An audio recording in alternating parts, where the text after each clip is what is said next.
ग्राम सकटा को परिदर्शन कले जिलापाल। आज रायगड़ा जिला मुनिकुड़ा ब्लॉक मुनिखोल पंचायत सकटाखोली टंकरिया अधूषित ग्राम को जिलापाल पारुल पटवारी परिदर्शन पर आसी अंचल विकास दिगरे समस्ते ब्लॉक अधिकारी विभिन्न विकास पई डंगरिया घर घर बुली डंगरिया परिवार सुविधा असुविधा कथा बुझाबुझी करने सह पानीय जल शिक्षा स्वास्थ्य रास्ता घाट तथा विद्युतीकरण आवास गृह पई अधिकरू अधिक साधारण लोकों सहित जोड़ी हुई विकास साधन दिगरे सकटा ग्राम को केवल विकास पहुंची पारिबो से दिगरे अनअफिशियल ग्रस्त को अंचलवासी मध्य अनेक आशार संचार करिछु। प्रथम जिलापाल सकटा ग्रामर अंगनवाड़ी केन्द्र को जाई अनुध्यान करी छोट छोट पिलामानंकु बेसी कथबार्ता करी बुझिथिले। तेबे या पूर्वरु अनेक जिलापाल अंचल को गस्त करिसंती किंतु सेही अनुसार आखि दृश्या भली कोनोसी विकास आज जाए पहुंची पारिबे। डंगरियांक पाखरे प्रशासनिक दूरदृष्टि आउ केते दूर रहिछि मौलिक अधिकार पहुंचबाकू बाकी रहि जाइछि से दिगरे केही कहि पारु नाहंती। जिलापालंक ई गस्त बेले मुनिकुड़ा गोष्ठी उन्नयन अधिकारी कृष्ण चंद्र तलपति समन्वित शिशु विकास सेवा योजना अधिकारी डालिंग बराय सुपरभाइजर मोहनापति मुटुका गोष्ठी शिक्षा अधिकारी बी भास्कर राव एई औषध्य भंजदेव कनिष्ठ जंत्री रमेश पिंजी मुनिकुड़ा पंचायत समिति अध्यक्षा दुखिरी नुंडुका मुनिखोल ग्राम पंचायत सरपंच पाइक जातिका ब्लॉक समस्त पद अधिकारी माने उपस्थित थिले। जिलापालंक गस्त बेले नियमगिरी पहाड़ पाददेश रहुथिबा डंगरिया आदिवासी मानक अनुपस्थित रहिथिबा जणा पड़िछि। डंगरियांक विकास केबे हेबो ता ऊपर वाला की छ। आज्ञा प्रथम होछि मु मुनिकल ग्राम पंचायत सरपंच मो ना होछि पाइक जाका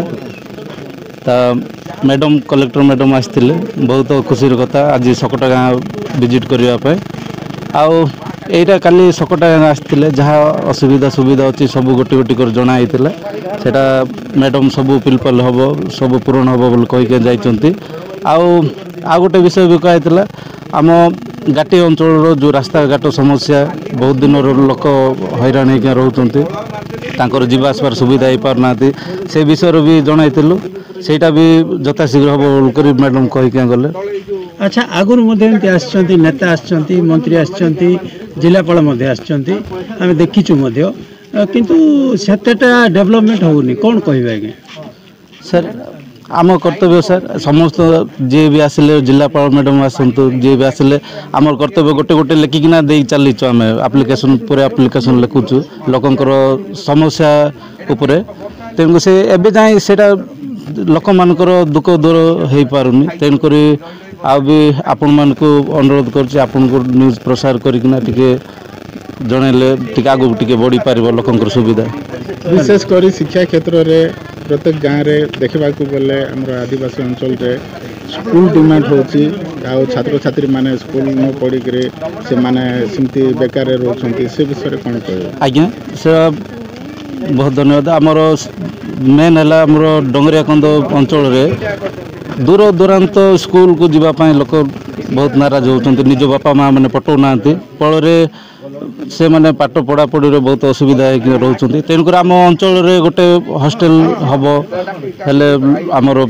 छुआ मैंने पाठ पढ़ा पढ़ी सुविधा हो पारे। प्रत्येक गाँव रे किसी अंचल रे पानी समस्या अच्छी पानी पहुँची पारि ना पर्यंत से विषय केमती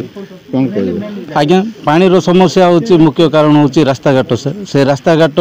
जाक कहले भी पानी सुविधा दिंतु एटा करंतु गले रास्ता हो पारुनी रास्ता हेले सिना आम मेटल पहुँचे पारिबो एई व्यवस्था ही हम कहउछन।